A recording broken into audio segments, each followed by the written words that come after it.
Hello guys, welcome to APD education. काहीच MSCET आणि NTUTC NET या दोनही एक्झाममधील पेपर फर्स्ट जो सर्वांसाठी कॉमन असतो त्या पेपर फर्स्टसाठी आपण पाहत आहोत डिटेल कोर्स. या कोर्समध्ये युनिट नंबर 2 रिसर्च ॲप्टिट्यूड हा युनिट आपण कव्हर करत आहोत.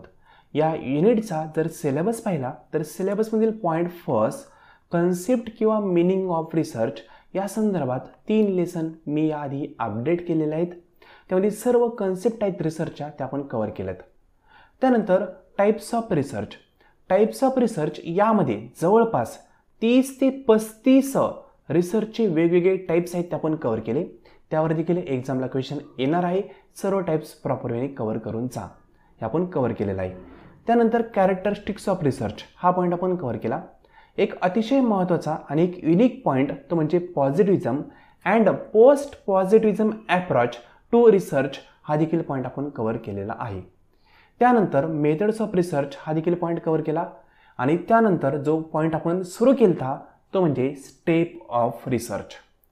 आता रिसर्चच्या स्टेप टोटल महत्त्वाच्या 12 स्टेप आहेत, पण त्या अंडर खूप सारे सब पॉईंट अतिशय महत्त्वाचे आहेत की ज्यावर एक्झामला क्वेश्चन येत असतो. म्हणजे सर्व सब पॉईंट आपण कव्हर करत आहोत. या संदर्भात 5 ते 6 लेसन याआधी मी अपडेट केलेले आहेत. ज्या विद्यार्थ्यांनी ते लेसन पाहिले नसतील त्यांनी आधी ते कव्हर करा, त्यानंतर आजचं लेसन कव्हर करा. फ्रेंड, आज आपण स्टेप ऑफ रिसर्च याच पॉईंटमधील जो सब पॉईंट आहे तो कव्हर करणार आहोत.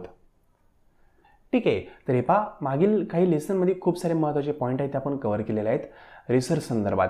हे रिसर्चचे सर्व लेसन जर तुम्ही प्रॉपर वेने समजून घेतले तर NTUTC नेटमधला रिसर्च ॲप्टिट्यूड तुमचा प्रॉपर वेने कव्हर होऊन जाईल. प्लस MSCET एक्झामसाठी तुम्हाला अदर कुठलाही अभ्यास करण्याची गरज पडणार नाही.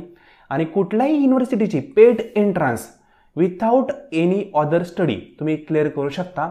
अशा प्रकारे या ठिकाणी आपण डीपमध्ये रिसर्चचा स्टडी करत आहोत.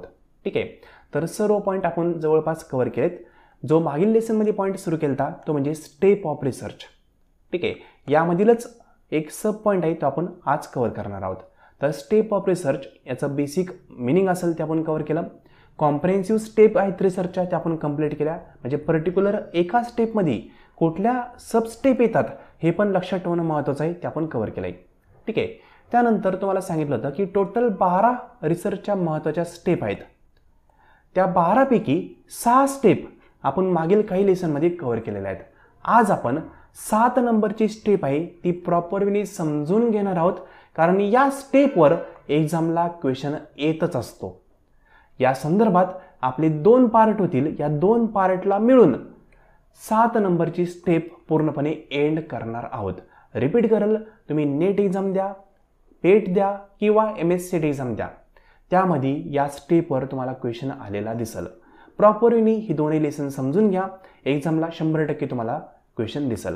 ठीक आहे, तर मागील लेसनमध्ये सर्वात प्रथम step select a research topic ही आपण कंप्लीट केली.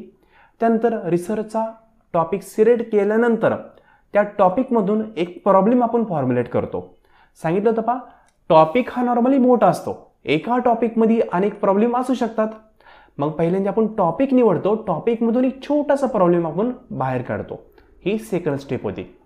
प्रॉब्लेम सिलेक्ट केल्यानंतर लिटरेचर रिव्ह्यू आपण करतो. म्हणजेच काय, जो पण प्रॉब्लेम आपण सिलेक्ट केलेला आहे त्या प्रॉब्लेम संदर्भात याआधी काही व्यक्तींनी अभ्यास केला होता का, अभ्यास केला तर त्यांना काय प्रॉब्लेम आले का, त्यांनी कुठपर्यंत अभ्यास केला, या संदर्भात आपण नॉलेज गेट करण्याचा प्रयत्न करतो अंडर दी लिटरेचर रिव्ह्यू. या संदर्भात देखील आपण मागील लेसनमध्ये इन्फॉर्मेशन पाहिलेलं आहे. त्यानंतर रिसर्च संदर्भात त्या प्रॉब्लेमच्या सोल्युशन संदर्भात ऑब्जेक्टिव्ह आपण फॉर्म्युलेट करतो. ही आपली 4 नंबरची स्टेप आहे. ऑब्जेक्टिव्ह मेन आणि सब ऑब्जेक्टिव्ह असतात. ऑब्जेक्टिव्ह कशा प्रकारचं असायला हवं, ऑब्जेक्टिव्ह ठरवताना आपण व्हेरिएबलचा विचार करतो, व्हेरिएबल कुठल्या प्रकारचे असतात, या सर्व पॉईंटला आपण कव्हर केलेला आहे. ठीक आहे, मग हे सर्व व्हेरिएबल एक्झामसाठी महत्त्वाचे आहेत, यावर पण क्वेश्चन येत असतो. व्हेरिएबलचं मेजरमेंट कशा पद्धतीने करतात, त्याच्या स्केल कुठल्या आहेत, ठीक आहे, हे सर्व आपण प्रॉपर वेने कव्हर केलेलं आहे. यावर पण एक्झामला क्वेश्चन येत असतो. त्यानंतर रिसर्च संदर्भात 5 नंबरच्या स्टेपमध्ये आपण हायपोथेसिस फॉर्म्युलेट करतो. ठीक आहे, म्हणजे कशाच्या आधारावर रिसर्च करायचा, काही ना काही अझम्पशन गृहीतक आपल्याला त्या ठिकाणी मांडावे लागतात, ते आपण या ठिकाणी मांडतो. मग हायपोथेसिसच्या स्टेप कुठल्या यावर एक्झामला क्वेश्चन आलेला आहे. हायपोथेसिसचे फीचर कुठले हे आपण कव्हर केले. त्याच्या हायपोथेसिसचे टाईप्स कुठले, ठीक आहे. तर टोटल 10 टाईप्स आहेत, हे आपण प्रॉपर वेने समजून घेतलेत. कारण टाईप्स ऑफ हायपोथेसिस यावर पण एक्झामला क्वेश्चन येत असतो, ठीक आहे. हे आपण प्रॉपर वेने समजून घेतलं डीपमध्ये. त्यानंतर रिसर्चची डिझाईन आपण प्रिपेअर करतो, बरोबर. रिसर्चची डिझाईन म्हणजे वेगळे तिकडे काय नाही, ब्ल्यू प्रिंट ऑफ रिसर्च. जो आपण रिसर्च करणार आहोत त्याचा मॅप आपण क्रिएट करतो, त्याला आपण रिसर्चची डिझाईन असं म्हणतो. मग डिझाईन कशा प्रकारची असते, ठीक आहे. प्रॉब्लेम कसा असेल तर कुठली डिझाईन आपण यूज करायची, हे आपण या ठिकाणी सर्व गोष्टी कव्हर केल्यात. डिझाईनचे टाईप असतील ते सर्व कव्हर केले. आज आपण 7 नंबरची स्टेप कव्हर करणार आहोत, ती म्हणजे प्रिपेअर ए सॅम्पल डिझाईन. रिपीट करतो, टोटल 12 स्टेप आहेत रिसर्चच्या, त्यापैकी 6 स्टेप आपण कंप्लीट केल्यात. त्यामध्ये काय काय पाहिलं त्याचा ओव्हरव्ह्यू आता तुम्हाला मी 2 मिनिटात दिलेला आहे. आज आपण 7 नंबरची स्टेप आहे ती सुरू करत आहोत, ठीक आहे. मग या ठिकाणी आपण काय करणार, सॅम्पलची डिझाईन प्रिपेअर करणार. लक्षात घ्या, 6 नंबरची स्टेप काय होती, प्रिपेअर ए रिसर्च डिझाईन. 6 नंबरला आपण रिसर्च डिझाईन ठरवतो आणि त्यानंतर 7 नंबरला काय करतो, सॅम्पल डिझाईन करतो. सॅम्पल डिझाईन छोटी आहे, रिसर्च डिझाईन मोठी आहे. लक्षात ठेवा, रिसर्च डिझाईनचा पार्ट आहे सॅम्पल डिझाईन, म्हणून सिक्वेन्स खालीवरती होऊन द्यायचा नाही. एक्झामला सिक्वेन्ससाठी पण महत्व आहे, सिक्वेन्स पण अरेंज करण्यासाठी एक्झामला क्वेश्चन येत असतो, ठीक आहे. आता सॅम्पल डिझाईन करणार म्हणजे काय करणार हे समजून घेण्यापूर्वी सॅम्पल म्हणजे काय, पॉप्युलेशन म्हणजे काय किंवा सॅम्पलिंग म्हणजे काय हे तुम्हाला माहीत असणं गरजेचं आहे. आणि कदाचित तुम्हाला माहीत देखील असेल, कारण हे पेड कोर्समध्ये मी तुम्हाला प्रॉपर वेने समजून सांगितलेलं आहे बेसिक कन्सेप्ट ऑफ रिसर्चमध्ये. तर एक शॉर्टमध्ये रिपीट करतो, पॉप्युलेशन म्हणजे काय, तर ज्या घटकांचा आपल्याला अभ्यास करायचा आहे, ठीक आहे, त्याला आपण पॉप्युलेशन असं म्हणतो. पॉप्युलेशन म्हणजे फक्त माणसंच नाही, पॉप्युलेशन म्हणजे कुठलेही घटक ज्याचा आपण स्टडी करणार आहे. फॉर एक्झाम्पल बॉटनिकल गार्डन म्हणजे ज्या ठिकाणी झाडं वगैरे असतात, खूप झाडं आहेत, 1000 झाडं एका गार्डनमध्ये, त्या गार्डनचा अभ्यास करायचा आपल्याला, तर त्या गार्डनमध्ये जे काही झाडं असतील ते सर्व झाडं म्हणजे तुमची पॉप्युलेशन. सिंपल, पॉप्युलेशनचा अर्थ कळाला. किंवा डॉक्टर तुमच्या ब्लडचा अभ्यास करतो पा, म्हणजे डॉक्टर तुमचं ब्लड पाहतात की ब्लडमध्ये शुगर आहे का नाही. मग डॉक्टरच्या अनुषंगाने पॉप्युलेशनचा अर्थ काय, तुमच्या शरीरामध्ये जे काय टोटल ब्लड आहे, रक्त आहे, ते सर्व रक्त म्हणजे डॉक्टरच्या अनुषंगाने पॉप्युलेशन. सिंपल, लक्षात घ्या, पॉप्युलेशन म्हणजे फक्त माणसंच नाही, तर पॉप्युलेशन म्हणजे कुठलाही स्टडी ग्रुप, आपण त्याला पॉप्युलेशन म्हणतो. आता या पॉप्युलेशनमधून सॅम्पल आपण बाजूला काढतो. काय काढतो बाजूला, सॅम्पल. कशाच्या आधारे काढतो, सॅम्पलिंगच्या आधारे काढतो, ठीक आहे. म्हणजेच काय, सॅम्पलला पॉप्युलेशनमधून बाजूला काढण्याच्या पद्धतीला सॅम्पलिंग असं म्हणतात. सिंपल कन्सेप्ट आहे, बरोबर. जसं की फॉर एक्झाम्पल, डॉक्टरकडे तुम्ही आजारी पडल्यानंतर जर गेले आणि डॉक्टरला म्हणले की माझं ब्लड आहे ना थोडंसं चेक करा बरं, काय प्रॉब्लेम आहे. डॉक्टर काय म्हणणार आहे, ओके ठीक आहे, तुमचं सॅम्पल मला घ्यावं लागेल, ब्लडचं काय घ्यावं लागेल, सॅम्पल घ्यावं लागेल. म्हणजेच काय, डॉक्टरच्या अनुषंगाने तुमच्या शरीरामध्ये जे काय ब्लड आहे ते ब्लड म्हणजे पॉप्युलेशन आहे. पण डॉक्टर जे आहेत म्हणजेच कोण, डॉक्टरला आपण अजून करू की डॉक्टर म्हणजे रिसर्चर, ठीक आहे. जे रिसर्चर आहेत ते तुमच्या टोटल पॉप्युलेशनचा अभ्यास करू शकतात का, नाही करू शकत. कारण सगळंच जर तुमच्या शरीरातून रक्त बाजूला काढलं तर तुम्हाला देवाघरी जावं लागेल, म्हणून सगळं रक्त तर बाजूला काढू शकत नाही. मग डॉक्टर काय म्हणतात, तुमच्या ब्लडचं मी थोडंसं सॅम्पल बाजूला घेतो. सॅम्पल घेण्यासाठी डॉक्टरला इंजेक्शन लागणार आहे, कापूस लागणार आहे, वेगवेगळ्या गोष्टी लागतील, स्किल लागल. सॅम्पलला पॉप्युलेशनमधून बाजूला काढण्याची जी पद्धत आहे ना त्याला सॅम्पलिंग असं म्हणतात, ठीक आहे. मग त्या सॅम्पल संदर्भात जी डिझाईन प्रिपेअर केली जाते, सॅम्पलिंग संदर्भात जी डिझाईन प्रिपेअर केली जाते त्या संदर्भात इन्फॉर्मेशन आपण या ठिकाणी पाहणार आहोत. आय होप बेसिक कन्सेप्ट कळायला असेल. रिपीट करतो, रिसर्चर जो असतो तो टोटल इंटर पॉप्युलेशनचा अभ्यास करू शकत नाही. जसं की आत्ता सांगितलं, डॉक्टरला तुमच्या ब्लडमध्ये शुगर किती आहे हे पाहायचं आहे. मग त्यासाठी डॉक्टर काय सर्व मोटर आणून तुमचं रक्त काढणार नाही बाजूला. काय करणार डॉक्टर, थोडंसं ब्लड बाजूला काढणार आणि त्या ब्लडचा अभ्यास करणार आणि सांगणार की या व्यक्तीच्या शरीरामध्ये शुगर आहे का नाही. म्हणजेच काय, ते सॅम्पल सांगणार की टोटल पॉप्युलेशन कशी आहे. कळलं का, म्हणजे ब्लड थोडंसं सांगणार की या व्यक्तीच्या शरीरातलं सर्वच रक्त कसं आहे. सिंपल. मग या ठिकाणी सॅम्पल सॅम्पलिंग किंवा पॉप्युलेशन बेसिक कन्सेप्ट आहे ती कळाली असेल.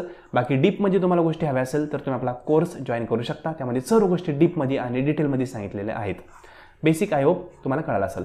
तर या ठिकाणी आता काय म्हणलंय ते समजून घ्या. A sample design is a plan for obtaining a sample from given population. आता सांगितलं ना, जी पण पॉप्युलेशन दिलेली आहे त्या पॉप्युलेशनमधून सॅम्पल बाजूला काढण्यासाठी जे आपण डिझाईन करतो त्याला आपण सॅम्पल डिझाईन असं म्हणतो. त्यालाच आपण थोडक्यात सॅम्पलिंग असं म्हणतो. काय म्हणतात? सॅम्पलिंग. सिंपल. इथे सॅम्पलचं मिनिंग दिलेलं आहे, वाचून दाखवत नाही कारण आत्ताच शॉर्ट वेमध्ये मिनिंग सांगितलं आहे. हे सॅम्पल जे असतं ते पॉप्युलेशनला रिप्रेझेंट करतं. जसं की फॉर एक्झाम्पल सांगाल 50 किलोची तुम्हाला गव्हाची गोणी घ्यायची आणि दुकानदाराकडे तुम्ही गेले. दुकानदाराकडे 1, 2, 3 आणि 4 प्रकारचे गहू दुकानदाराकडे अवेलेबल आहेत. सर्व गोदामांमध्ये ठेवलेले आहेत. तुम्ही इथं काउंटरवर दुकानदाराकडे गेले. दुकानदाराला म्हणले, काका आम्हाला गहू घ्यायचे आहेत 50 किलो, आम्हाला गव्हाचे सॅम्पल दाखवा. शब्द का वापरता तुम्ही? सॅम्पल दाखवा. मग ते दुकानदार काका असतील ते काय करतात? फक्त एक थोडंसं मूठभर सगळ्या प्रकारचे गहू तुम्हाला आणून दाखवतात. बरोबर ना? मग तुम्ही पाहणार की सॅम्पल कसं आहे. म्हणजे तुम्ही इथं रिसर्चर आहात, तुम्ही पाहणार की सॅम्पल कसं आहे. मग फॉर एक्झाम्पल तुम्हाला हे सॅम्पल आवडलं सेकंडवालं, तर तुम्ही काय म्हणणार? हे सेकंडवालं सॅम्पल चांगलं आहे, ते गहू आम्हाला द्या 50 किलो. हे तुम्ही का म्हणले बरं? कारण तुम्हाला माहिती आहे की हे जे सॅम्पल आहे ना याचा आपण अभ्यास कराय आणि या सॅम्पलनुसारच पूर्ण पॉप्युलेशन असणार आहे. म्हणजेच हे 50 किलो गहू सेम तशीच असणार आहेत. दुकानदार काका पूर्ण 50 किलोचे गहू तुमच्यासमोर आणू शकत नाही ॲट अ वन टाइम. तुम्ही घेणार का नाही माहीत नाहीये, म्हणून ते सॅम्पल तुम्हाला दाखवतात. तुम्ही सॅम्पलचा अभ्यास करता आणि मग ठरवता की टोटल पॉप्युलेशन कशी असणार आहे. सिंपल. आय होप कन्सेप्ट काय ते कळालं असेल. कन्सेप्च्युअली चालले तर तुम्हाला PhDला देखील या कोर्सचा 100% फायदा होईल. ठीक आहे. आता थोडंसं आपण पुढे जाऊया. Concept of sampling. आता सॅम्पलिंग म्हणजे सांगितलं पहा, सॅम्पलला बाजूला काढण्याची पद्धत सॅम्पलिंग म्हणतात. वाचून दाखवत नाही कारण टाइम वेस्ट होऊ शकतो. ठीक आहे, वेळ कमी आहे. रिपीट करल. सॅम्पलला बाजूला काढण्याच्या पद्धतीला सॅम्पलिंग असं म्हणतात. आता या ठिकाणी फक्त एक पॉईंट मेमराईज करा, लक्षात ठेवा. एक्झामला क्वेश्चन आलेला आहे, इन फ्युचर येऊ शकतो. सॅम्पल साईज आहे पहा, म्हणजे आपण म्हणतो की सॅम्पल साईज किंवा सॅम्पल आहे. मग सॅम्पल छोटा असू शकतं, मोठा असू शकतं. मग एखादा सॅम्पल मोठा आहे का एखादा सॅम्पल छोटा आहे हे ठरवण्यासाठी एक क्रायटेरिया आहे. तो क्रायटेरिया लक्षात ठेवायचा. जर सॅम्पलमध्ये युनिट ऑफ पॉप्युलेशन हे लेस दॅन 30 असतील, म्हणजे 30पेक्षा कमी युनिट असतील तर सॅम्पल साईज काय? स्मॉल आहे. 30पेक्षा जास्त युनिट असतील सॅम्पल साईज लार्ज आहे. लक्षात ठेवा, एक्झामला क्वेश्चन आलेला आहे. एक्झामला क्वेश्चन आलता की small sample size consist less than 30 unit, large sample size consist more than 30 unit. ठीक आहे, रिपीट करतो. 30पेक्षा कमी युनिट असतील स्मॉल सॅम्पल साईज, 30पेक्षा जास्त युनिट असतील लार्ज सॅम्पल साईज. कळलं? बेसिक कन्सेप्ट पाठ करा, लक्षात ठेवा. एक्झामला क्वेश्चन आला तर तुक्का मारा. आता बेसिक कन्सेप्ट आपण पाहिल्या. थोडंसं आता डीपमध्ये जाऊया की सॅम्पल निवडण्याची पद्धत सॅम्पलिंग आहे. माझं सॅम्पलिंग कुठल्या कुठल्या प्रकारचं असू शकतं हे पण कव्हर करणं महत्त्वाचं आहे. तरी दोन पाठ टाईप्स ऑफ सॅम्पलिंग. सॅम्पलिंग काढण्याच्या वेगवेगळ्या पद्धती असू शकतात ना. म्हणजे फॉर एक्झाम्पल एक सॅम्पल आपण पॉप्युलेशनमधून बाजूला काढतोय. सर्व रिसर्चर एकाच पद्धतीने काढणार आहे का? पद्धती होती वेगवेगळी असणार आहे, बरोबर ना. म्हणजे एक भाजी बनवण्याची पद्धत 10 प्रकारची असू शकते. हे रिसर्च आहे. रिसर्चमध्ये सॅम्पल काढण्याची पद्धत पण 10 प्रकारची. पॉप्युलेशन दिलेली असते, सॅम्पल बाजूला काढायचा असतो. सॅम्पल काढायचा कसं? व्यक्ती त्याच्या वेनी, त्याच्या रिसर्चनुसार, त्याच्या टॉपिकनुसार सॅम्पलिंग पद्धत निवडतो. ठीक आहे, मग त्या पद्धती कुठल्या असतात ते आपल्याला प्रॉपरली समजून घ्यायचं आहे, कारण यावरच एक्झामला क्वेश्चन येतो म्हणजे येतोच. प्रॉपरली समजून घ्या. क्वेश्चन आला तर मार्क भेटणार. ठीक आहे, काय म्हणलंय ते पहा. Types of sampling. तर फर्स्ट हे ए, म्हणजे लक्षात ठेवा या ठिकाणी 2 असतात, ए आणि बी असे 2 पॉईंट मेन आहेत. त्यातला ए पॉईंट आहे प्रोबॅबिलिटी सॅम्पलिंग किंवा त्यालाच आपण म्हणतो रँडम सॅम्पलिंग. रिपीट करतो, प्रोबॅबिलिटी सॅम्पलिंग किंवा रँडम सॅम्पलिंग एकच आहे. एकाच व्यक्तीचे 2 नावं. सिंपल. दोघांचं डिक्शनरी मिनिंग पाहिलं तर करेक्ट येईल, सेम येईल, काय फरक नाही आहे. आता प्रोबॅबिलिटी सॅम्पलिंग म्हणजे काय हे पाहणारच आहोत. त्याआधी त्यामध्ये कुठले पॉईंट असतात हे पहा. त्यामध्ये सिंपल रँडम सॅम्पलिंग येतं, स्ट्रॅटिफाय रँडम सॅम्पलिंग येतं, सिस्टमॅटिक सॅम्पलिंग येतात, क्लस्टर सॅम्पलिंग येते आणि मल्टीस्टेज सॅम्पलिंग येते. ठीक आहे, कशामध्ये येतात? प्रोबॅबिलिटी सॅम्पलिंगमध्ये. हे पार्ट करण्यासाठी एक ट्रिक पण सांगणार आहे, डोंट वरी, सर्व गोष्टी पार्ट होतील. त्यानंतर तुम्हाला सांगितल्याप्रमाणे ए पॉईंट पाहिला आपण आणि सेम बी पण पॉईंट आहे. मग बी कुठला तो पण पाहूया. तर B non probability sampling methods. यामध्ये पण टोटल 5 आहेत. First purposive sampling, second quota sampling, third snowball sampling, fourth judgemental sampling आणि फिफ्थ कन्व्हिनियन्स सॅम्पलिंग. अवघड वाटत असेल पण अवघड नाही आहे, सोपं सर्व समजणार याच शब्दांमध्ये सांगणार. ठीक आहे. या ठिकाणी नॉन प्रोबॅबिलिटी सॅम्पलिंगमध्ये टोटल 5 टाईप येतात आणि प्रोबॅबिलिटी सॅम्पलिंगमध्ये पण टोटल 5 टाईप येतात. ठीक आहे. हे पार्ट कशा पद्धतीने करू शकता या संदर्भात व्हिडिओच्या शेवटी तुम्हाला ट्रिक सांगतो. आधी सर्व गोष्टी कन्सेप्च्युअली समजून घेऊया. कन्सेप्च्युअली समजल्या तर बाकी सर्व समजून जाईल. तर या ठिकाणी सर्वात प्रथम प्रोबॅबिलिटी किंवा रँडम सॅम्पलिंग हा पॉईंट आपण पाहूया. आज आपण हे 5ही पॉईंट सिंपल आणि सोप्या आणि थोडक्या शब्दामध्ये समजून घेणार आहोत. ठीक आहे. सर्वात प्रथम प्रोबॅबिलिटी किंवा रँडम सॅम्पलिंग म्हणजे काय हे समजून घेऊया. त्यानंतर 1 बाय 1 सर्व टाईप आपण समजून घेऊया. तर या ठिकाणी फर्स्ट पॉईंट आपण पाहतोय प्रोबॅबिलिटी किंवा रँडम सॅम्पलिंग. याचं मिनिंग काय समजून घ्या. शॉर्ट आणि सिंपल वेमध्ये सांगतो. एक्झामला तुम्हाला थेरॉटिकल एक्झाम द्यायचा नाही, लक्षात ठेवा. MCQचा एक्झाम द्यायचा आहे. लाईन टू लाईन पाठच करायची नाही, आपल्याला समजून घ्यायचे आहे. क्वेश्चन कसा येऊन द्या, आपल्याला क्वेश्चन समजला पाहिजे, त्याचा आन्सर कुठलं योग्य आहे हे आयडेंटिफाय करता आलं पाहिजे. त्या अनुषंगाने आपण कन्सेप्ट क्लिअर करतोय. ठीक आहे. Focus on concept. कन्सेप्टवर फोकस केला डेफिनेटली एक्झाम क्लिअर होताल. प्रोबॅबिलिटी किंवा रँडम सॅम्पलिंग म्हणजे काय, मेन हेडलाईन समजून घेतोय. आता थोडक्यात आपण म्हणतो रँडमली एखादी गोष्ट देऊन टाक, रँडमली याला सिलेक्ट कर, रँडमली ते कर. म्हणजेच काय, या ठिकाणी आपण आपलं डोकंच वापरत नाही. जो पण आपल्याला डाटा दिलेला आहे त्या डाटाच्या बेसवर आपण आपला डिसिजन डन करून टाकतो. त्याला आपण रँडम म्हणतो. रँडम म्हणजे काय, डोकं वापरायचं नाही. ठीक आहे. थोडक्यात सांगतो, रँडम सिलेक्शन किंवा रँडम सॅम्पलिंग म्हणजे काय असतं. फॉर एक्झाम्पल, एक मोठी अशी गहूची की नाही, एक मोठी गोणी आपण असं कन्सिडर करू. ठीक आहे. ही अशी गोणी आहे. या गोणीचं पॅक तोंड आहे. ठीक आहे. इकडं फक्त एवढ्याची बाजू आहे ना, ही बाजू पहा, हीच फक्त उघडी आहे. ठीक आहे. एक हात जाईल इतकीच उघडी आहे. आणि या गोणीमध्ये छोटे छोटे असे खूप सारे चेंडू आपण टाकलेले आहेत. काय टाकले, चेंडू. चेंडूंचा कलर वेगवेगळा आहे. ठीक आहे. रेड आहे, नंतर फॉर एक्झाम्पल पिंक आहे, नंतर ब्ल्यू आहे, नंतर फॉर एक्झाम्पल ब्लॅक पण आहे. असे वेगवेगळ्या कलरचे चेंडू आपण त्या गोणीमध्ये टाकलेले आहेत. आणि गोणीचं तोंड एकदम छोटंसं आपण ओपन ठेवलं आहे. फक्त एक चेंडू एट अ वन टाईम बाहेर निघू शकतो, इतकंच तोंड आपण मोकळं ठेवलेलं आहे. आता या ठिकाणी एक व्यक्ती आला, तो म्हणला मला एक चेंडू द्या. ठीक आहे. तुम्ही काय म्हणताल, 5 रुपयाला एक चेंडू आहे, तुम्हाला कुठला हवा आहे, तो म्हणाल कुठलाही तुमच्या पद्धतीने. तुम्ही काय करणार, जाणार त्या गोणीच्या हे छोटंसं हे जे आहे ना, याचे 2 एक हात तुम्ही आत घालणार गोणीमध्ये. तुम्हाला दिसत नाही कारण फक्त हात जाण्यापुरतीच जागा आहे. मग तुम्ही गोणीमध्ये हात घातला. हात घातल्यानंतर एक जो हाताला चेंडू येईल तो तुम्ही बाहेर काढला आणि त्या व्यक्तीला देऊन टाकला. आता हे ज्यावेळेस तुम्ही गोणीमध्ये हात टाकला, हात टाकल्यानंतर एक चेंडू तुमच्या हातामध्ये आला. चेंडू कुठला तुमच्या हातामध्ये येणार आहे हे तुम्हाला माहित होतं का, माहीत नव्हतं माहीत ना. कुठल्या कलरचं येणार आहे, कुठला येणार माहीत नव्हतं. पण तुम्ही कुठलंही डोकं न वापरता चेंडू बाहेर काढला, त्या व्यक्तीला देऊन टाकला. यालाच म्हणतात प्रोबॅबिलिटी किंवा रँडम सॅम्पलिंग. कळले कन्सेप्ट. म्हणजेच काय, ही टोटल पॉप्युलेशन होती. फॉर एक्झाम्पल यामध्ये 1000 चेंडू आहेत. ह्या गोणीमध्ये किती चेंडू आहेत, 1000 चेंडू. तुम्ही काय केलं, गोणीत हात घातला, जो चेंडू हाताला येईल तो बाहेर काढला. तुम्हाला पण माहित नव्हतं 1000 पैकी कुठला येणार आहे, कुठल्या कलरचा येणार आहे, माहित नव्हतं. जो येईल तो बाजूला काढला. रँडम. कळलं. म्हणजेच काय, या ठिकाणी प्रत्येक चेंडूला सिलेक्ट होण्याची ऑपॉर्च्युनिटी काय होती, इक्वल होती. फीचर आहे त्याचं. सिंपल ना. म्हणजेच काय, ज्यावेळेस तुम्ही चेंडू काढण्यासाठी गोणीत हात घातला त्यावेळेस प्रत्येक चेंडूला असं वाटलं असेल की सिलेक्शन आपलंही होऊ शकतं, कारण सर्वांची सेम ऑपॉर्च्युनिटी होती, सर्वांना सेम चान्स होता. तर आपण रँडम किंवा प्रोबॅबिलिटी सॅम्पलिंग असं म्हणतो. ठीक आहे. हे कुठल्या प्रिन्सिपलच्या आधारे असतं, प्रिन्सिपल ऑफ रँडमायझेशन, हे लक्षात ठेवा. आणखी एक एक्झाम्पल सांगाल.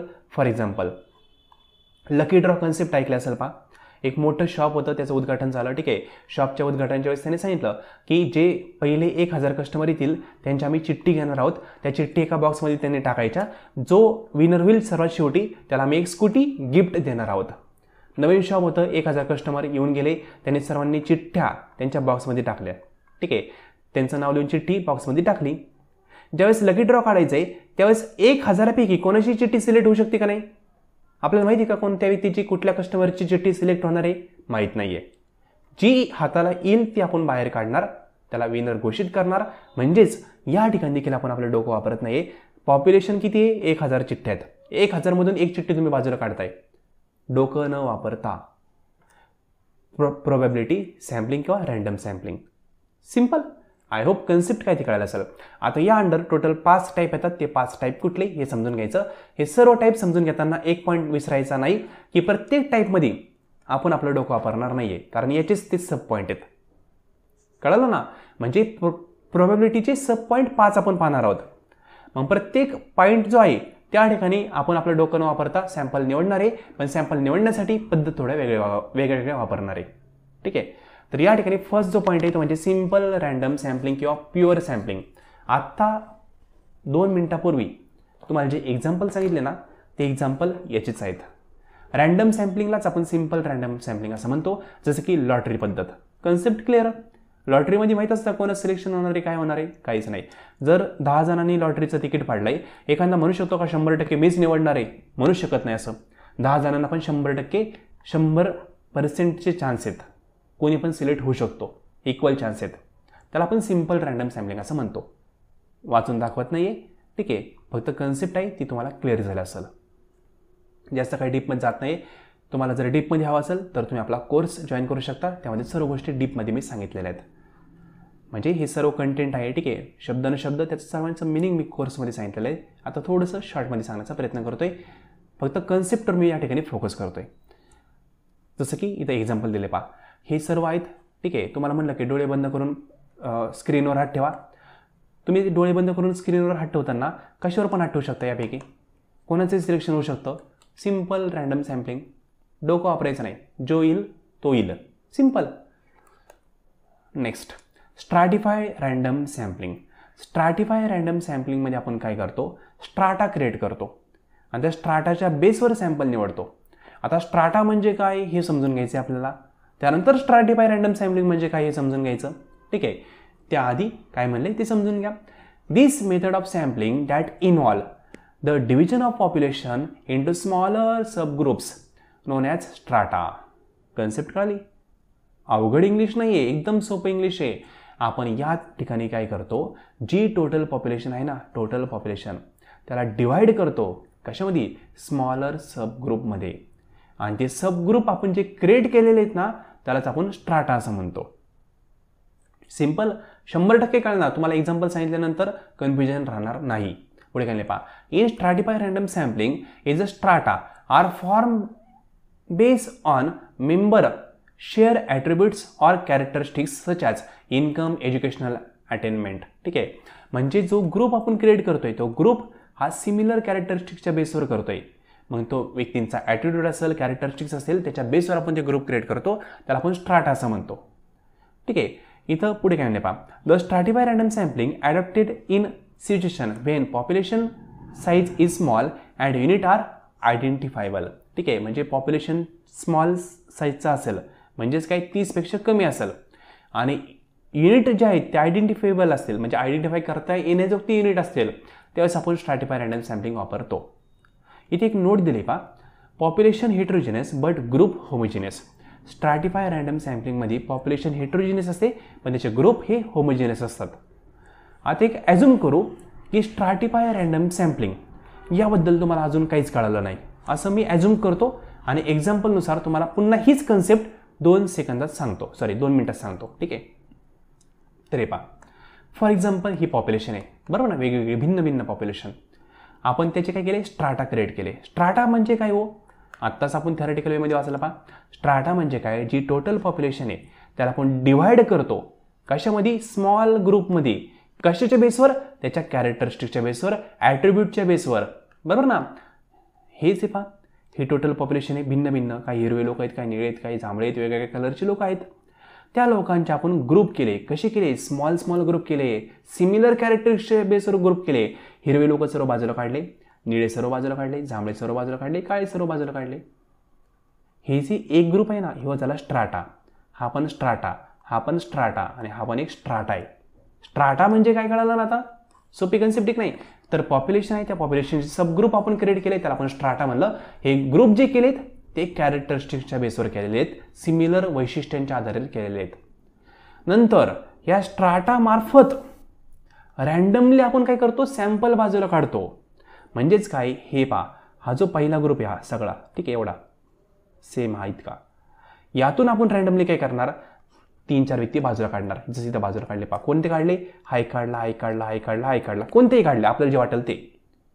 नंतर हा जो ग्रुप होता व्यक्तींचा, यातून पण हा एक काढला पहा, हा एक, हा एक, हा एक, ठीक आहे, कोणते पण रॅन्डमली बाजूला काढले. याच्यातून पण हे 2, 3, 4, इथं 4 बाजूला काढले. यातून पण 1, 2, 3, 4 हे बाजूला काढले. म्हणजेच काय? या ठिकाणी हा सिलेक्ट होणार आहे, याला माहीत होतं का? नव्हतं माहीत. आपल्याला माहीत होतं का आपण याला सिलेक्ट करणार आहोत? नव्हतं माहीत. बरं ना? म्हणजे ओव्हरऑल पॉप्युलेशनमध्ये हा असू शकतो, तो हा जो व्यक्ती आहे तो इथं आलेला असेल, बरोबर ना? मग या ठिकाणी माहीत नाही आहे पॉप्युलेशनमधून कुठला व्यक्ती सिलेक्ट होणार आहे, म्हणून तर त्याला रॅन्डम म्हणतात, बरोबर ना? माहीत नाही आपल्याला आपण सिलेक्ट कोणाला करणार आहे, म्हणून रॅन्डम म्हणतायत. कळलं? स्ट्रॅटिफाय रॅन्डम सॅम्पलिंग कशा पद्धतीने असतं रिपीट करतो, समजून घ्या एक्झाम्पल मार्फत.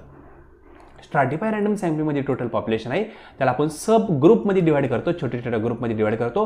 ग्रुप करताना सिमिलर व्यक्तींचे ग्रुप आपण करतो. जसं की फॉर एक्झाम्पल हे मेल असतील, हे सर्व फिमेल असतील, हे सर्व चाइल्ड असतील, ठीक आहे, हे सर्व फॉर एक्झाम्पल थोडे वयस्कर असतील, ठीक आहे, असे ग्रुप केले. मग त्यातून आपण काय केलं? थोडे थोडे सॅम्पल बाजूला काढले आणि यांचा आपण अभ्यास करणार. यांचा अभ्यास झाल्यानंतर आपल्याला कळणार की सर्व पॉप्युलेशन कशी आहे. सिंपल. त्याला आपण स्ट्रॅटिफाय रॅन्डम सॅम्पलिंग असं म्हणतो. या ठिकाणी नोट काढली की पॉप्युलेशन हेट्रोजिनियस, हेट्रोजिनियसचा अर्थ होतो बहुजिन्सी, बट ग्रुप आर होमोजिनियस. पण ग्रुप हे एकजिन्सी असतात, सिमिलर असतात. पॉप्युलेशन हेट्रोजिनियस म्हणजेच काय? पॉप्युलेशन बहुजिन्सी आहे, पण ग्रुप हे होमोजिनियस आहे. एक्झामला या वाक्यावर क्वेश्चन आलेला आहे. हे पहा, पॉप्युलेशन हेट्रोजिनियस म्हणजेच काय? ही जी टोटल पॉप्युलेशन आहे बहुजिन्सी आहे ना, काळे, पांढरे, निळे, पिवळे सगळे लोक आहेत त्यामध्ये, पण ग्रुप कसे केलेले आहेत? ग्रुप हे होमोजिनियस का नाही? हे पहा, हा जो पहिला ग्रुप आहे हा, याच्यामध्ये सर्व सेम लोक आहेत का नाही? दुसऱ्या ग्रुपमध्ये पण सर्व सेम लोक आहेत, तिसऱ्या ग्रुपमध्ये पण सर्व सेम लोक आहेत, चौथ्या ग्रुपमध्ये पण सर्व सेम लोक आहेत. मग या ठिकाणी त्यांनी ते सांगितलं ही पॉप्युलेशन हेट्रोजिनियस असते स्ट्रॅटिफाय रॅन्डम सॅम्पलिंगमध्ये, पण ग्रुप हे होमोजिनियस असतात. हे वाक्य खूप महत्त्वाचं आहे. एक्झामला यावर क्वेश्चन आलेला आहे, इन फ्युचर पण क्वेश्चन येऊ शकतो. सिंपल. आता नेक्स्ट आहे सिस्टमॅटिक सॅम्पलिंग, 3rd नंबरचा टाईप. ठीक आहे, रिपीट करतो, विसरायचं नाही चाललेलं काय ते. आपलं काय चाललेलं आहे? Probability sampling. त्यातलं सिंपल पाहिलं, स्ट्रॅटिफाय चाललं. आता सिस्टमॅटिक पाहतोय, बरोबर ना? त्यानंतर आणखी 2 पाहिजे, त्यानंतर आपण हे लेसन एंड करूया. तर सिस्टमॅटिक सॅम्पलिंग. सिस्टमॅटिक सॅम्पलिंग शब्दाप्रमाणेचे सिस्टीम फॉलो करणार. म्हणजे या ठिकाणी जी पॉप्युलेशन आहे त्याची एका लाईनीमध्ये मांडणार, सपोज असं लाईनमध्ये मांडणार, ठीक आहे, सर्व पॉप्युलेशनला लाईनमध्ये मांडल्यानंतर एक सिस्टीमनुसार आपण पॉप्युलेशनच्या युनिटला निवडणार. जसं की फॉर एक्झाम्पल 1 नंबरचा निवडला, त्यानंतर मधले 2 कोण आहेत ते सोडून दिले. 3 नंबरला जो येईल तो, माहीत नाही कोण येणार आहे पण त्याला निवडला. पुन्हा 2 सोडले, त्यानंतर जो येईल तो त्याला निवडलं, ठीक आहे. त्यानंतर पुन्हा 2 सोडले, त्यानंतर जो येईल तो, आपल्याला माहीत नाही इथं येणार कोण आहे, इथं कोणाचा नंबर आहे माहीत नाही, पण आपण त्याला निवडणार. त्याला म्हणतो आपण सिस्टमॅटिक सॅम्पलिंग. माहीत नाही असं मी काय म्हणतोय, कारण रॅन्डमली निवडतोय. रॅन्डम म्हणजे काय? By chance. आता हा सिलेक्ट होणार का नाही, कन्फ्युजन, माहीत नाही आहे. चान्सेस आहेत, नाही असं म्हणू शकत नाही. कारण का? आपल्याला माहीत नाही आहे याचा नंबर येईल का नाही. एक स्पेसिफिक इंटरव्हल आपण ठेवून सिलेक्ट करतोय, पुढचा कुठला नंबर येऊ शकतो माहीत नसतं. त्याला सिस्टमॅटिक सॅम्पलिंग असं म्हणतात.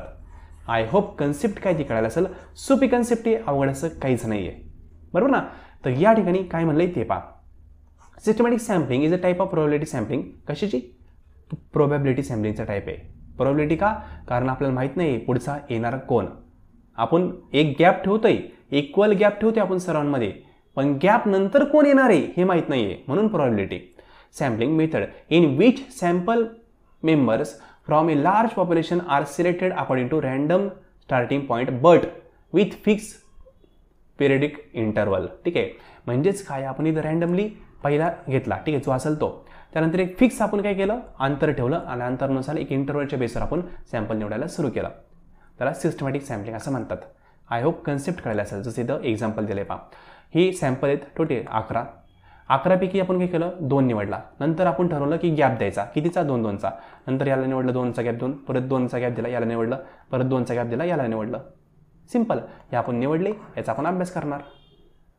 Systematic sampling. सिस्टमॅटिक म्हणजे काय, काही ना काही तुम्ही सिस्टीम फॉलो केली आणि सिस्टीम ज्यावेळेस आपण फॉलो करतो त्यावेळेस सायन्स वापरतो आणि सायन्स ज्या ठिकाणी वापरतो त्या ठिकाणी इंटरवल वगैरे स्पेसिफिक असतो, कुठेही काही नाही चालत. सिंपल. म्हणजे 2-2चा काहीतरी गॅप, मग इथे 2चा असू शकतो, 10चा गॅप असू शकतो, 100चा असू शकतो, पण जो गॅप असेल तो असेल, त्या गॅपला मेंटेन करून आपण पॉप्युलेशनमधून सॅम्पल निवडलेले आहेत. त्याला सिस्टमॅटिक सॅम्पलिंग असं म्हणतात. एक्झामला क्वेश्चन आला तर सिंपल कन्सेप्च्युअल क्वेश्चन येऊ शकतो. Next, cluster sampling. आता क्लस्टर सॅम्पलिंग म्हणजे काय हे आपण एकदा जे म्हणलंय ते समजून घेऊया, त्यानंतर एक्झाम्पल मार्फत तुम्हाला मी कन्सेप्ट क्लिअर करून देतो. Cluster sampling is a probability sampling or random sampling when population naturally occurred in two cluster. शब्द काय, नॅचरली, कीवर्ड हे लक्षात ठेवा.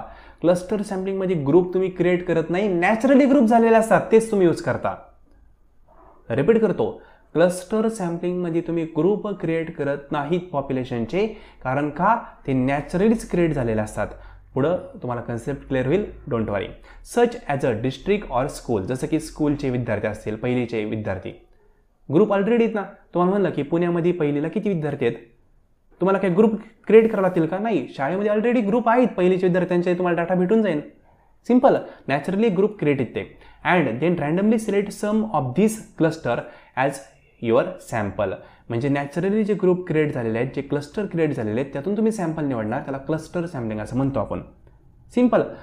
तर जे महत्त्वाचं आहे ना, ते या ठिकाणी तुम्हाला रीड करून दाखवतो की जे क्लस्टर सॅम्पलिंग असतं ना, त्या ठिकाणी आपण जे ग्रुप क्रिएट झालेले आहेत, जे क्लस्टर आपण क्रिएट केलेले आहेत, त्यातील सर्वच मेंबरला सिलेक्ट करतो अभ्यासासाठी. हे महत्त्वाचं आहे. आता नाही कळलं, एक्झाम्पल सांगतो, लगेच कळलं. फॉर एक्झाम्पल, ही पॉप्युलेशन आपली भिन्न भिन्न, बरोबर ना. हे आपण क्लस्टर केला, मग याला काय शब्द वापरला, स्ट्राटा. आता काय शब्द वापरतोय, क्लस्टर. क्लस्टर का, तरी नॅचरली ग्रुप क्रिएट झालेले. नॅचरली म्हणजे काय, फॉर एक्झाम्पल आपण म्हणू की जे समाजामध्ये वेगवेगळे व्यक्ती आहेत पहा, पुअर, ठीक आहे, रिच, यांचा आपल्याला अभ्यास करायचा आहे, किंवा मिडल. मग ते पुअर लोक आहेत ना, इन्कम टॅक्स जे भरतात ते पुअर आहे थोडेसे, आपण असं कन्सिडर, सॉरी, ते रिच आहेत आपण असं कन्सिडर करू. जे इन्कम टॅक्स भरतच नाही ते पुअर आहे ते असं कन्सिडर करू. आणि जे कधी मध्ये इन्कम टॅक्स भरतात, पैसे आले तर, ठीक आहे, कॅज्युअल इन्कम वगैरे असेल तर ते मिडल म्हणून आपण कन्सिडर करू. म्हणजेच काय, हे नॅचरली ग्रुप ऑटोमॅटिकली क्रिएट झालेले आहेत, तुम्ही क्रिएट केलेले नाहीत. आता तुम्हाला अभ्यास करायचा आहे वेगवेगळ्या घटकांचा जे समाजामध्ये आहेत, ठीक आहे, श्रीमंत, गरीब, ठीक आहे, मिडल मॅन, या सर्वांचा अभ्यास करायचा आहे. तर तुम्हाला ग्रुप वगैरे क्रिएट करण्याची गरज नाही आहे. जे ग्रुप ऑलरेडी क्रिएट झालेले आहेत पाय असे, ठीक आहे, त्या ग्रुपमधून तुम्ही पॉप्युलेशन निवडणार आणि त्याचा अभ्यास करणार, त्याला आपण क्लस्टर सॅम्पलिंग असं म्हणतो. ठीक आहे, क्लस्टर सॅम्पलिंग. फक्त डिफरन्स लक्षात ठेवा बरं का, क्लस्टर आणि याच्या आधी आपण जे पाहिलं होतं ना, स्ट्रॅटिफाय. स्ट्रॅटिफायमध्ये आपण काय करतो, स्ट्राटा क्रिएट करतो, बरं ना, आणि त्या स्ट्राटाच्या बेसवर सॅम्पल आपण निवडतो. क्लस्टरमध्ये काय, क्लस्टरमध्ये आपण पॉप्युलेशनचे क्लस्टर क्रिएट करतो. स्ट्राटा आणि क्लस्टर यामध्ये फरक काय, हा स्ट्राटा आपण आपलं डोकं आपण क्रिएट केलेलं आहे. हे जे लोक बाजूला केले ना सेपरेट सेपरेट, हे आपण केले ग्रुप स्वतः अभ्यासासाठी, समाजामध्ये क्रिएट झालेले नव्हते. आणि क्लस्टर शब्द आला तर नॅचरली क्रिएट येते. जसं की फॉर एक्झाम्पल पहिलीची मुलं, 10वीची मुलं ऑलरेडी ग्रुप क्रिएट केलेले त्यांच्या एज्युकेशन लेवलने, ते आपण नाही केलेले. सिंपल. आणि स्ट्राटामध्ये नॅचरली ग्रुप नसतात, ते आपण क्रिएट करतो. हा बेसिक फरक आहे, लक्षात ठेवा. ठीक आहे, बाकी जवळपास सेम आहे. हां, आणखी एक फरक काय असतो, थोडंसं इथं फरक सांगतो तुम्हाला क्लस्टर आणि स्ट्रॅटिफायमध्ये. हे पहा, फॉर एक्झाम्पल आता पहिलं क्लस्टरचं सांगतो, ठीक आहे, इकडं क्लस्टर म्हणतो, इकडं स्ट्रॅटिफाय म्हणतो. स्ट्रॅटिफायचं कसं असतं, इथं पॉप्युलेशन आहे, त्याचे स्ट्राटा क्रिएट झाले, नॅचरली ते आपण क्रिएट केले, स्ट्रॅटिफाय. ठीक आहे, आणि त्यानंतर काय केलं आपण, त्या ग्रुपमधून पॉप्युलेशन बाजूला काढली. क्लस्टरमध्ये काय, हे स्ट्राटा आपण क्रिएट केलं नाही, क्लस्टर नॅचरली क्रिएट झालेले असतात. आणि जे एक नॅचरली क्लस्टर क्रिएट झालेत त्या क्लस्टरलाच आपण अख्ख्या उचलतो, असं त्यातून पॉप्युलेशन वगैरे बाजूला काढत नाही. ठीक आहे, सॉरी, सॅम्पल बाजूला काढत नाही. नॉर्मली क्लस्टर अख्खा पण आपण अभ्यासासाठी घेऊ शकतो, एक क्लस्टर अख्खा. ठीक आहे, म्हणजे फॉर एक्झाम्पल हे अख्खेच अभ्यासासाठी घेतले आपण, असं होऊ शकतं क्लस्टरमध्ये. तसं स्ट्रॅटिफायमध्ये होत नाही. स्ट्रॅटिफायमध्ये सॅम्पल बाजूला काढला जातो, नंतर त्याचा अभ्यास केला जातो. सिम्पल, म्हणजे जास्त काही अवघड नाही. तुम्ही थोडंसं वाचलं तिथं म्हणलं आहे पा, व्हाईल स्ट्रॅटिफाय म्हणजे डिफरन्स पण दिला आहे इथं. क्लस्टरची इन्फॉर्मेशन आहे, व्हाईलपासून स्ट्रॅटिफायचा डिफरन्स काय तो सांगितला आहे. व्हाईल स्ट्रॅटिफाय रँडम सॅम्पलिंग डिवाइड दी पॉप्युलेशन इंटू ग्रुप, म्हणजेच काय strata, and randomly sample from each group. बरं ना, प्रत्येक ग्रुपमधून एक सॅम्पल निवडतो. कुठं आपण स्ट्रॅटिफायमध्ये. क्लस्टरमध्ये सगळंच मेंबर जे आहेत, ऑल मेंबर क्लस्टरमधले, त्या सर्वांनाच आपण अभ्यासासाठी घेऊ शकतो. हा फरक आहे. सिम्पल, आय होप पॉईंट कळाला असेल. आणि नेक्स्ट आहे मल्टी स्टेज सॅम्पलिंग. मल्टी स्टेजमध्ये काय असतं थोडक्यात सांगतो. वेगवेगळ्या स्टेज असतात. म्हणजे फॉर एक्झाम्पल 1 नंबरचा निवडला, त्यानंतर 3 नंबरचा निवडणार. ठीक आहे, इथं कितीचा गॅप आहे, फॉर एक्झाम्पल 3चा गॅप आपण कन्सिडर करू. त्यानंतर 6चा गॅप ठेवणार, मग डायरेक्टली ते 9 नंबरचं निवडणार. ठीक आहे, नंतर फॉर एक्झाम्पल 9चा गॅप ठेवणार. म्हणजे पहा हा जो गॅप आहे ना, हा थोडासा वाढत चालला आहे. 9 डायरेक्ट 18 नंबरचं निवडणार. म्हणजे हे जे इंटरव्हल आहे पहा दोघांमध्ये ते सेम नाही आहे, हे खूप मोठ्या प्रमाणात वाढत चाललं आहे. त्याला मल्टी स्टेज सॅम्पलिंग असं म्हणू शकतो आपण. सिम्पल, म्हणजेच काय, या ठिकाणी ग्रुप जे आहेत किंवा जे पॉप्युलेशन असेल त्याच्यामध्ये इंटरव्हल आपल्या एक तर वाढत चालतो किंवा कमी होत जातो. अशा पद्धतीने आपण सॅम्पल निवडतो. त्याला मल्टी स्टेज सॅम्पलिंग असं म्हणतात थोडक्यामध्ये. आता फरक परत सांगतो. सिस्टमॅटिकमध्ये काय असतं, सिस्टमॅटिकमध्ये जो गॅप आहे तो सेम असतो. इथं पण 2चाच गॅप आहे, इथं पण 2चाच गॅप आहे, इथं पण 2चा गॅप आहे. पण मल्टी स्टेजमध्ये गॅप सेम नसतो, हे लक्षात ठेवा. ठीक आहे, हा बेसिक डिफरन्स आहे. यावर पण कन्फ्युजन होऊ शकतं, म्हणून तो पण क्लिअर केला. तर मल्टी स्टेजबद्दल थोडक्यामध्ये शॉर्ट वेमध्ये सांगितलेलं आहे. डीपमध्ये तुम्हाला सर्व गोष्टी हव्या असतील तर तुम्ही आपला कोर्स जॉईन करू शकता. कोर्सच्या इन्फॉर्मेशनसाठी या नंबरवर मेसेज करू शकता. ठीक आहे, आपला व्हॉट्सअप नंबर आहे 90 11 36 20 82. यावर मेसेज केल्यानंतर कोर्स संदर्भात तुम्हाला संपूर्ण माहिती प्रोव्हाइड केली जाईल. सो फ्रेंड, बाकीचे जे पॉईंट आहेत नॉन प्रोबॅबिलिटी सॅम्पलिंग मेथड संदर्भात ते आपण पुढच्या लेसनमध्ये कव्हर करणार आहोत. सर्व पॉईंट महत्त्वाचे आहेत, एक्झामला क्वेश्चन येत असतो. ठीक आहे, आय होप आजचं लेसन समजलं असेल. सर्व पॉईंट समजले असतील तर पॉझिटिव्ह फीडबॅक कमेंट बॉक्समध्ये द्यायला विसरू नका. काही डाऊट असेल तर कमेंट बॉक्समध्ये कमेंट करू शकता. आणि कोर्स संदर्भात इन्फॉर्मेशन हवी असेल तर व्हॉट्सअप नंबरला मेसेज नक्की करा. सो फ्रेंड, आजचं लेसन संपूर्ण पाहिले त्याबद्दल थँक्यू सो मच.